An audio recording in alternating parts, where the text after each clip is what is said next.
বন্ধুরা, আমাদের বাগানে যে সমস্ত ট্রপিক্যাল জবাগুলো রয়েছে সেই জবাগুলো এই সময় থেকে ফুল মুডে কিন্তু ফুল দেওয়ার জন্য একদম রেডি।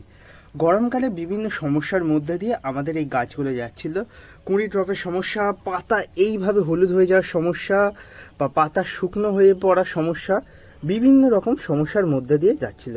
কিন্তু এই যে বর্ষাকাল এসে এসে দাঁড়িয়েছে আমাদের স্থানীয় অঞ্চলে, এই সময় কিন্তু আমাদের এই গাছগুলোর যত্ন নেওয়া শুরু করতে হবে বিশেষভাবে।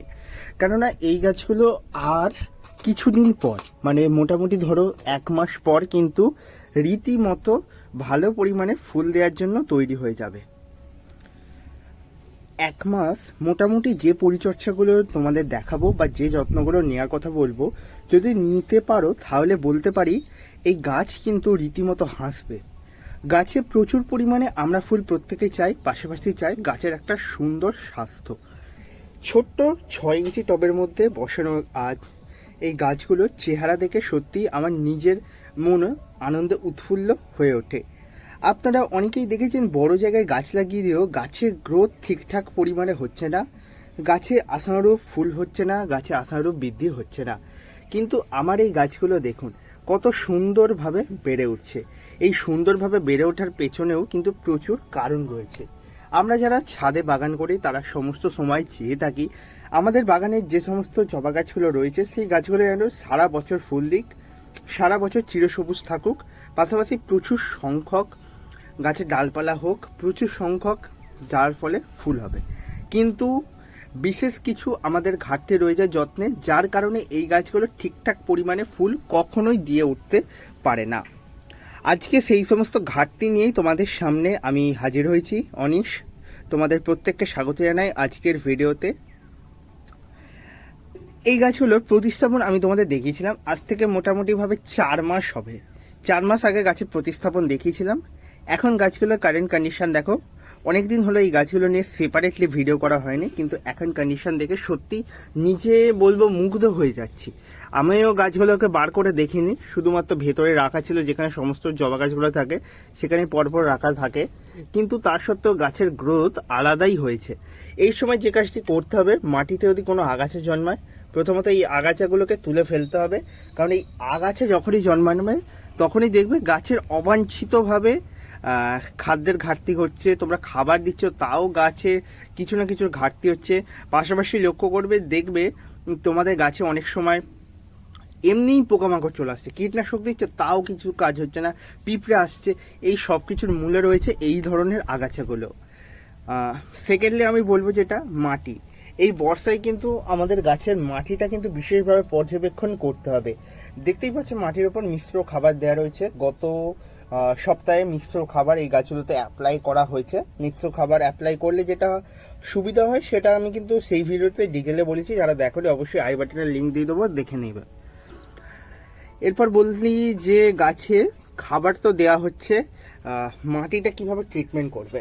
মাটি ট্রিটমেন্টের কথা বলতে গেলে প্রথমে বলবো মাটিটাকে, এই যে কম্প্যাক্ট হয়ে গেছে, আমার কিন্তু মাটি পুরো ঝুরঝুরে ভুরভুরে মাটি, তার সত্ত্বেও মাটি দেখতে হচ্ছে কম্প্যাক্ট হয়ে গেছে। এটা কিন্তু বৃষ্টির কারণে হয়েছে।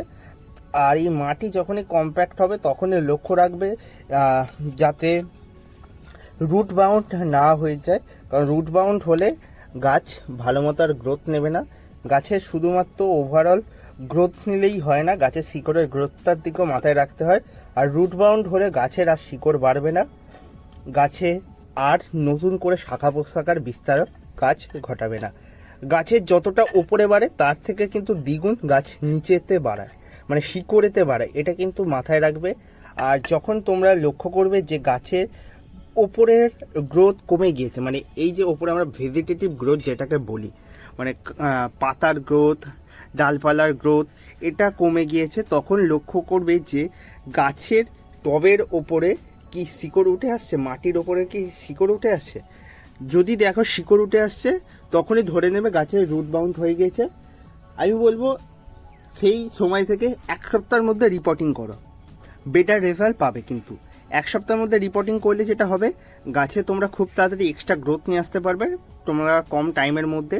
আর রুট প্রুন অল্প পরিমাণে করতে পারো, বা যাদের ভয় লাগছে ট্রপিক্যাল জবা রুট প্রুন করলে মরে যাবে না, তো তাদেরকে বলবো রুট প্রুন করার দরকার নেই। একটু বড় জায়গায় নিচে যে খোলামকুচিগুলো দিয়েছো সেইগুলো, স্টোন চিপগুলো দেওয়া আছে সেগুলো একটু ছাড়িয়ে নিয়ে একটু বড় জায়গায় দিয়ে দাও, তাতেই কিন্তু কাজের কাজ হয়ে যাবে।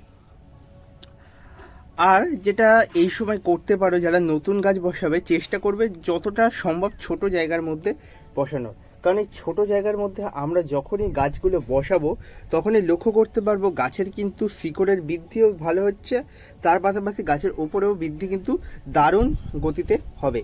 আবার এই গাছটাকে দেখে বলো কেমন বৃদ্ধি হয়েছে। মাত্র 4 মাস বয়সের গাছ। এমনি যেন ট্রপিক্যাল জবা খুব একটা তাড়াতাড়ি গ্রোথ নেয় না, কিন্তু যে সমস্ত আমরা গাছগুলোতে গ্রোথ নিয়ে আসতে পারি এই সমস্ত টিপসগুলো ব্যবহার করে। বাড়তি যেটা বলার, খাবার কি দেবো আজকে আমি আমার কাছে ফুল আনার জন্য এই সময় খাবারটা যেটা দিই সেটা বেসিক্যালি এই এনপিকে 15-15-15। এনপিকে 15-15 বলছি ঠিকই, কিন্তু এই এনপিকে 15 মধ্যেও এমন কিছু গুণাগুণ থাকে আমি বুঝে উঠতে পারি না এটা দিলেই কেন গাছে ফুল আসে। 15% তো পটাশিয়াম রয়েছে, 15% ফসফরাস রয়েছে, 15% নাইট্রোজেন রয়েছে। পটাশিয়াম এবং ফসফরাস 15-15 করে 30 রয়েছে, নাইট্রোজেন 15 রয়েছে। এটা কিন্তু গাছের একটা ব্যালেন্স খাবার। আমরা স্প্রের মাধ্যমে দিতে পারি এবং ডাইরেক্টলি টবের মিডিয়ার মধ্যেও আমি দিতে পারি। আমি এখানে অল্প পরিমাণে টবের মিডিয়ার মধ্যে দিয়ে দিচ্ছি। এটা তোমাদের কাছে প্রশ্ন রইল, কেন ব্যালেন্স এনপিকে খাবার প্রয়োগের পরেও গাছে অধিক পরিমাণে ফুল আসছে? এটার উত্তর কেউ জেনে থাকলে অবশ্যই জানিও। পাশাপাশি বলবো এখন কিন্তু গাছে কুঁড়ি ড্রপের সমস্যা অল্প একটু হলেও দেখা দেবে, তাই বলবো গাছটিকে ফুল বৃষ্টির জলের মধ্যে রাখুন। যদি টানা 3 থেকে 4 দিন বৃষ্টি হয় তখন শেডের মধ্যে নিয়ে যাবেন, নচেত কিন্তু নয়। আমি কিন্তু ওপেন ছাদের মধ্যে রেখেছি।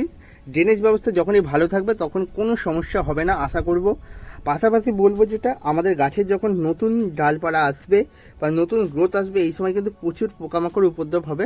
আর এই পোকামাকড়ের উপদ্রব ঠেকাতে হলে কিন্তু আমাদের প্রত্যেক সপ্তাহে বা 10 দিন ছাড়া নিয়ম করে গাছে কিন্তু কীটনাশক স্প্রে করতে হবে। আমি কিন্তু গাছেতে রীতিমতো ভালো পরিমাণে কীটনাশক স্প্রে করছি, নাহলে কিন্তু এই রকম চকচকে পাতা, পাশাপাশি গাছের নিরোগ অবস্থা কিন্তু তোমরা কখনোই ট্রপিক্যাল জবার ক্ষেত্রে কিন্তু লক্ষ্য করতে পারবে না। বেশিরভাগ আমরা ট্রপিক্যাল জবাই দেখি যে পাতা কুঁকড়ে যাচ্ছে, পাতা দেখতে ভালো নয়, সেটা কিন্তু আমার গাছের ক্ষেত্রে কিন্তু হচ্ছে না। গাছ পুরো ফ্রেশ চকচকে ভাব থাকছে। যে কোনো কীটনাশক, আমি কিন্তু যে কীটনাশকগুলো দিচ্ছি সেই কীটনাশকগুলো তোমাদের কাছে নাম তুলে ধরছি, এটা কিন্তু কোনো সাজেশন নয়। কাকা দিচ্ছি, কাটাপ্পা রয়েছে, ফাইটার রয়েছে, এই 3টে কীটনাশক রয়েছে। তার মধ্যে আমি বলবো জবা গাছের ক্ষেত্রে আমি ফাইটার কীটনাশকটা ব্যবহার করে সব থেকে বেটার রেজাল্ট পেয়েছি। এটা আমার সাজেশন, তোমরা তোমাদের অনুযায়ী ব্যবহার করতে পারো। তোমাদের কাছে যেটা থাকবে সেটাই লিটারে 1.5 ml পরিমাণ নিয়ে একদম সন্ধ্যার টাইমে, মানে 5:30 থেকে 6টার পর হলেও ভালো হয়, দিয়ে ভালো করে স্প্রে করে দেবে গোটা বাগান জুড়ে। দেখতে পাবে অনেকাংশে পোকা কিন্তু কমে গিয়েছে। আর গাছে অনুখাদ্যের ব্যবহার, অনুখাদ্য কিন্তু এখন একদম সামান্যই লাগবে, মাসে 2-1 বার অনুখাদ্য দিলেই কিন্তু চলবে, এতেই কিন্তু গাছ খুব ভালো হবে। আশা করবো বন্ধুরা ভিডিওটি আপনাদের ভালো লেগেছে। যদি ভালো লাগে লাইক করবেন, শেয়ার করবেন, আর যারা নতুন রয়েছেন অবশ্যই ফলো করে সাথে থাকবেন। প্রত্যেকে জানাই অসংখ্য ধন্যবাদ। প্রত্যেকে ভালো থাকুন।